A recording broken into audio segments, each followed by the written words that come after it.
Hi beautiful people, welcome or welcome back to my channel. If you're new here, my name is Natasha and I am your favorite natural hair guru.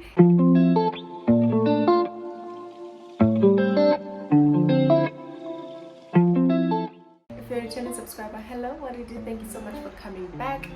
I probably should have closed the window. I'm just gonna go close the window real quick. Okay, so it's raining outside and there's cars and everything, but when I close the window it's like amazingly quiet in the room. Anyway, I did not have a lot of strength today. I attended classes the whole day from 8 to 1 non-stop, and by non-stop I mean like they don't even give you like a 5-minute break to walk from this venue to the next venue. It's so draining, and the worst part is I had forgotten my classes today. Not that it's important, it is important that I forgotten, but it's not relevant to the video. I talk a lot, I'm so sorry. But anyway, if you don't know, I wear specs and this is like the second time I'm forgetting them, which strains my eyes a lot when I'm in class. So I have a headache and I feel like I'm sleepy all the time. But anyway, let me just film this video in the spirit of consistency, which is gonna kill me. Consistency is gonna be the death of me because school and work is here on my neck, like this turtleneck thingy. Okay, cool. Anyway, so I promised you guys to tell you guys, I'm all over the place. Is this like a bad day to film? I don't know. Okay. I promised to tell you guys about my retail experience, and the reason why I felt like this video was important to make is because when I started working retail, before I signed the contract, I tried looking for videos of people who have worked in retail, who could advise us, who could let us know what it's like, and I didn't actually find any videos. I just went in and I was like, okay, well, it is what it is, right? So I feel like for anyone, when I was working, I was a student, so for anyone who wants to work in retail, hopefully this video is gonna help you. And I'm so sorry for rambling first, but yeah, hopefully this video is gonna be able to help you and help you navigate your time, and also just to get a feel of what it's like. So I did write like 2-3 things here that I feel like I should mention, because I will just ramble on and on and on, and if you know, you know that I am bad at storytelling. But anyway, if you have not subscribed, please subscribe. The closer I am to 1,000 subscribers, the more anxious I am feeling, you guys. I'm like, am I gonna have to post every week now? And even though I have to post every week, it's like I'll feel like I'm obligated. I don't want that commitment. But anyway, I'm getting so anxious, but I'm so happy that we're growing. I have been at this for years, so it's exciting. Anyway, so first, when was I working? I started working in retail in 2021. So 2021, I was doing my final year in my BSc in physiology and psychology. So I decided that I wanted to make a little bit of extra money for the December holidays. So I started working from 16 November 2021 until 15 January 2022. So yes, I worked through my exams. Literally, when I wrote my exams, I was working. So it is what it is, right? Okay, cool. So first, how did I get the job? So I want to say this, and I want to generalize this for a lot of companies. A lot of companies have on their websites, at the bottom of the website, there is a little careers link. If you feel like you want to work for a specific certain company, I highly recommend that you go on their website and you check that careers link. They will show you all the careers that are obviously available for you at that particular moment. So that is something that I just wanted to generalize. So I just feel like it's information that you should have in general, that you should know in general, that if you want to apply for a specific job and you have a specific company that you want to work for, go on their website before anything. Go on their website and check at the bottom. Check if there's a careers thingy, whatever. But obviously, I think you have heard that with retail, it's a little bit different. It's probably slightly different because a lot of people send in their CVs, a lot of people just email, a lot of people send WhatsApps, and so on and so forth. But personally, I was working for Cotton On Group. If you don't know, like, what world would you live in? No, you should know like what Cotton On Group is.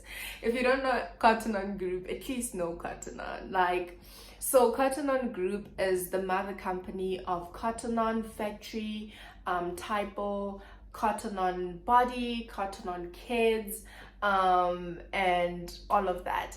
So I was working specifically for Typo. I loved it there. I don't want to lie, I absolutely loved it. But it's sort of like that thing where you like look back and you're like, wow, that was actually a really good experience to have. Anyway, how I applied for the job, right? So how I applied for the job, I went on the Cotton On website and I went on their careers page thingy, like I said, and then it redirected me to another website where they give out links to job applications that you can apply for all the shops that I mentioned. So for Cotton On, for Typo, for Factory, for Cotton On Body, for Cotton On Kids. I am forgetting something else, but that's okay. But you get the idea. So I went on their website and I just applied on there. Yeah, that was basically it. And the time I applied for this job was around September. This is what they call December casuals. Like, if you know, I was working as a casual, so I wasn't there part-time, I wasn't there whatever. So my employment was contract based, which meant, no, every employment is contract based, but mine was not permanent and it was not part-time. It was literally just contract based. It was for a season, so it was for 3 months, 2 months specifically.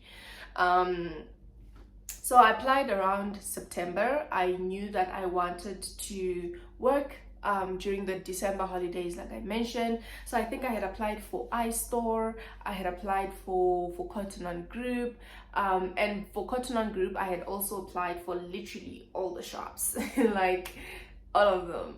At the time I was staying in Pretoria, so I did apply for Menlyn. What else? Yeah, so that's about it. I received a call in October.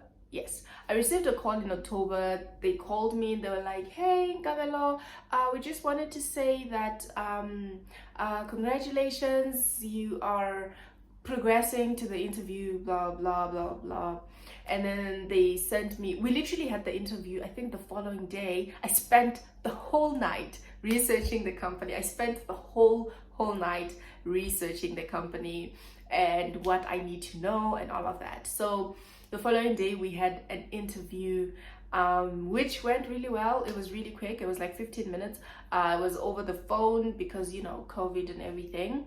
And then I think a week later I received a contract and I was so excited, guys. I was so excited. I was so excited.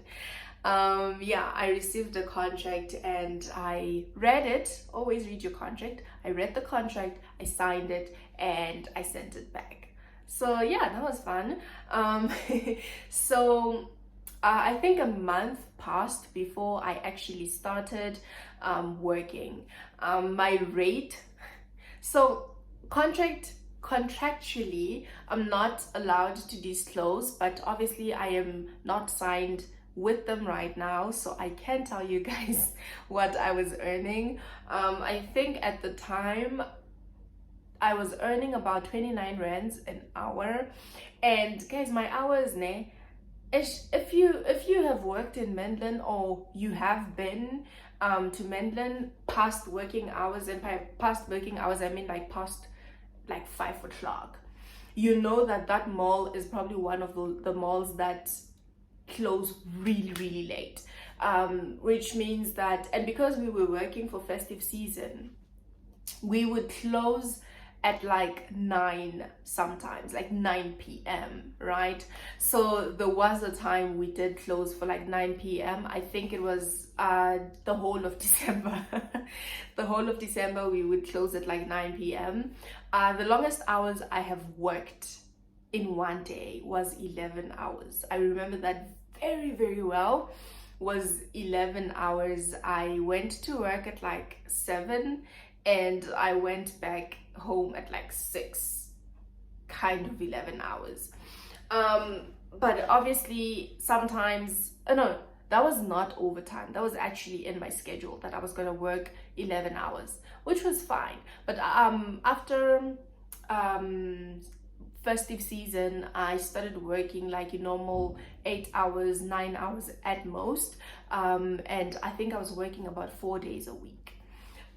So yeah, so because you are a student, if you are, I was, the management there made provision for my studies, my exams, and all of that. So whenever I had an exam, I'll just tell them, hey, I have an exam, let's say on the 21st of November, and they would give you preferably a day or two before your exam and the day of your exam off.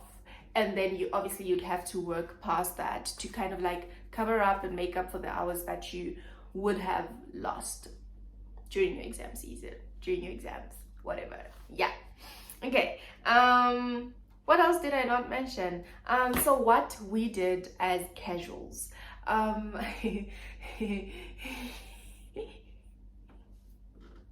it was so much work. Like, I am not a lazy person. If I have been working, guys. I have been working since I was in high school. I am not a lazy person. But it was so much work, and the worst thing is you don't sit, you stand throughout your entire shift. Unless you're on lunch, obviously. But you stand throughout your entire shift, you're on your feet. And not only that, so the way that stores worked, or our store, is that we would receive stock every single day. Every day we sold a lot of stock, we would receive a lot of stock. Sometimes we would spend the whole day unboxing things and putting them on the shelves. So basically that's what we would do as casuals. Obviously sometimes it would get very very very packed, that every once in a while we would be allowed to work at the till, but that was not, it was not actually permitted. We were not allowed to do that. It was not in our job description. We were there to help out in the actual shop, which is called the floor. We were there to help out on the floor. We were there to help with customers, so whenever customers had questions, and help customers find things, and obviously in the process of them finding things you have to recommend other things so they buy more things. Customer service. And yeah, and there was a lot of unboxing, a lot of unboxing things. But yeah, I think the team that I was working with, man, I loved my boss. Like, she, I think I told her this a lot of times, like, she is the kindest person I have ever met. And I think it was I got very, very lucky, because I heard that bosses in retail can be a pain. And that's not that they're trying to be mean. I think just the pressure of it all and everything. But my manager was actually quite nice. We had like a day or two to learn what we had on the floor, and like we had a day or two to learn what your stock was. You had to know it like the back of your hand, so that if someone comes and says, hey, where can I get a notepad, you know where to go without even looking confused. Because the minute you start looking confused, then customers are like, no, you don't know what you're doing. Okay, so I want to tell you guys about this fun little story that I think I'm done with, like the whole retail thing. If you have any more questions, please feel free to leave them down below, and I'll make sure that I answer them, right? And if you have found this video helpful, please give it a thumbs up. But before I go, I just want to tell you guys about a mistake that I made. Also, I wanted to tell you that I wanted to quit multiple times. I wanted to quit a lot of times, but I never did. I never called in sick. I never took off days. I was there when they needed me. Also, I took a lot of extra hours, which, you know, if you take an extra hour, they pay you double. So that was good, because I think at the end of it all, I ended up walking away with like maybe 12 to 14K after working those 2 months, which was amazing because I worked really hard. Anyway, so I want to tell you guys about the one mistake that I made and how we handled it. It was a big mistake, but the thing is, mistakes happen all the time in retail.